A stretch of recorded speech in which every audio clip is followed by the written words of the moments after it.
오늘 말씀은 히브리서 9장 1절에서 17절까지 말씀인데요. 1절에서 12절까지만 읽도록 하겠습니다. 첫 언약에도 섬기는 예법과 세상에 속한 성소가 있더라. 예비한 첫 장막이 있고 그 안에 등잔대와 상과 진설병이 있으니 이는 성소라 일컫고, 또 둘째 휘장 뒤에 있는 장막을 지성소라 일컫나니, 금향과 사면을 금으로 싼 언약궤가 있고 그 안에 만나를 담은 금 항아리와 아론의 쌍난 지팡이와 언약의 돌판들이 있고 그 위에 속죄소를 덮는 영광의 그룹들이 있으니 이것들에 관하여는 이제 낱낱이 말할 수 없노라. 이 모든 것을 이같이 예비하였으니 제사장들이 항상 첫 장막에 들어가 섬기는 예식을 행하고, 오직 둘째 장막은 대제사장이 홀로 1년에 한 번 들어가되 자기와 백성의 허물을 위하여 드리는 피 없이는 아니하나니, 성령의 이로써 보이신 것은 첫 장막이 서 있을 동안에는 성소에 들어가는 길이 아직 나타나지 아니한 것이라. 이 장막은 현재까지 비우니 이에 따라 드리는 예물과 제사는 섬기는 자를 그 양심상 온전하게 할 수 없나니, 이런 것은 먹고 마시는 것과 여러 가지 씻는 것과 함께 육체의 예법일 뿐이며 개혁할 때까지 맡겨둔 것이니라. 그리스도께서는 장래 좋은 일에 대제사장으로 오사 손으로 짓지 아니한 것 곧 이 창조에 속하지 아니한 더 크고 온전한 장막으로 말미암아 염소와 송아지의 피로 하지 아니하고 오직 자기의 피로 영원한 속죄를 이루사 단번에 성소에 들어가셨느니라. 아멘. 아침 묵상을 들으시는 모든 성도님들에게 하나님의 은혜가 있기를 간절히 소망합니다.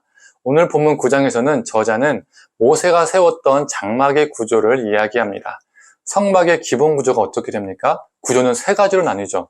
숫자 이 3을요 기억하시면 됩니다. 첫째, 성막들입니다. 성막들에는 번제단과 물두멍 같은 것들이 있었죠. 둘째, 성소입니다. 성소에는 등잔대, 진설병 같은 것이 있었습니다. 셋째, 지성소입니다. 이 지성소에는 언약궤가 있었습니다.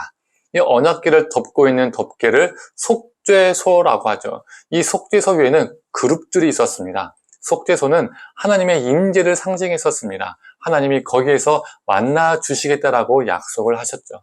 이렇게 이 세 가지 영역 분류에 따라서 그 영역에 들어갈 수 있는 사람들도 세 분류로 나뉘게 됩니다. 성막들은 백성들, 그리고 성소는 제사장, 그리고 지성소는 오직 대제사장만 들어갈 수 있었습니다. 지성소는 1년에 딱 한 번 대속죄일에만 대제사장이 들어갈 수 있었습니다. 이 성막에서 이스라엘 백성들은요, 제사를 드렸고 제사장들은 제사를 집례했었습니다. 그러나 이 성막은 한계가 있었습니다. 성막에서 드렸던 이 제사들은 죄를 용서받는 의식으로서의 역할은 했지만 헌제자들의 양심을 온전하게 하지는 못했습니다. 그래서 그들은 또 제사를 드리고 또 드리고 또 드리고 또 드리고 반복적으로 제사를 드려야만 했습니다. 반복적으로 계속 드려야 한다는 것은 영원하지 않고 온전하지 못하다는 의미를 가지고 있죠.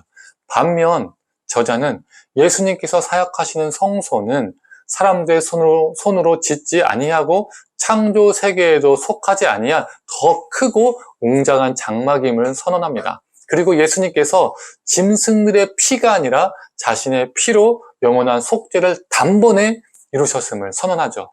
예수님께서 어떻게 단번에 이루셨습니까? 십자가에 못 박혀 죽으심으로써, 십자가 위에서 피 흘리심으로써 단번에 이루셨습니다.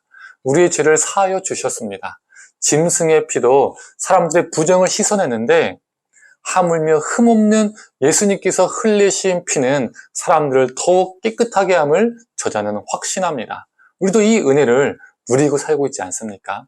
16절부터는 새 언약을 유언으로 표현합니다. 유언이란 게 무엇입니까? 죽기 전에 하는 말입니다. 그리고 이 유언은 언제 실제적으로 효력이 시작합니까? 유언을 남긴 자가 죽었을 때 그 유언은 실제로 이행되기 시작하죠. 다른 말로 하면 유언이 효력이 있으려면 유언을 한 사람이 죽어야 합니다. 즉 유언의 효력, 새 언약의 효력이 무엇에 달려있다는 말이죠? 우리 예수님의 죽음에 달려있다는 말입니다. 바로 우리 예수님께서 십자가에 죽으심으로써 이 유언, 이 새 언약의 효력은 우리 모두에게 실행되었습니다. 우리 모두에게 죄사함의 은혜가 이루어졌습니다. 예수님께서 말로만 우리를 사랑한다라고, 말로만 너희를 용서해 줄게라고 이렇게 말씀하신 것이 아니라 우리를 너무나도 사랑하셔서 우리 죄를 용서하시기 위해서, 우리를 구원하시기 위해서 십자가에 못 박혀 죽으셨습니다. 이 십자가의 사랑이, 이 십자가의 은혜가 우리를 살게 합니다.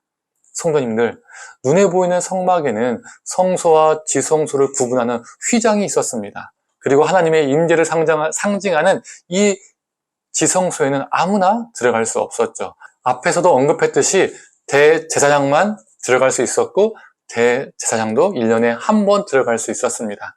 그런데 예수님이 십자가에 죽으심으로써 그 휘장은 위아래로 찢겨지게 되었습니다.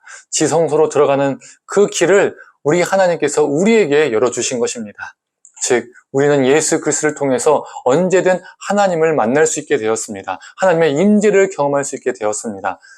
성막을 섬기는 대제사장도 누리지 못했던 이 특권을 우리는 예수 그리스도를 통해서 누리게 된 것이죠. 이것이 은혜입니다.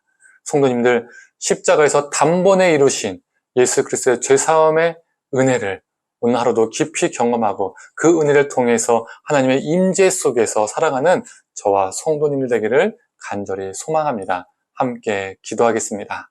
하나님, 예수님께서 십자가 위에서 단번에 죽으심으로 그 휘장이, 성소의 휘장이 찢어지고 아무나 들어갈 수 없었던 그 지성소를 우리가 그 예수 그리스도의 은혜를 통하여 들어갈 수 있음을, 하나님의 임재 속에 거할 수 있음을, 하나님을 만날 수 있음을 우리가 보게 됩니다. 하나님, 이 은혜를 우리에게 허락해 주심에 참으로 감사드립니다.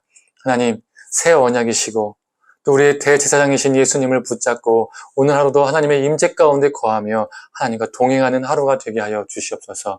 모든 것을 감사드리며 사랑에 많으신 예수님의 이름으로 기도드립니다. 아멘.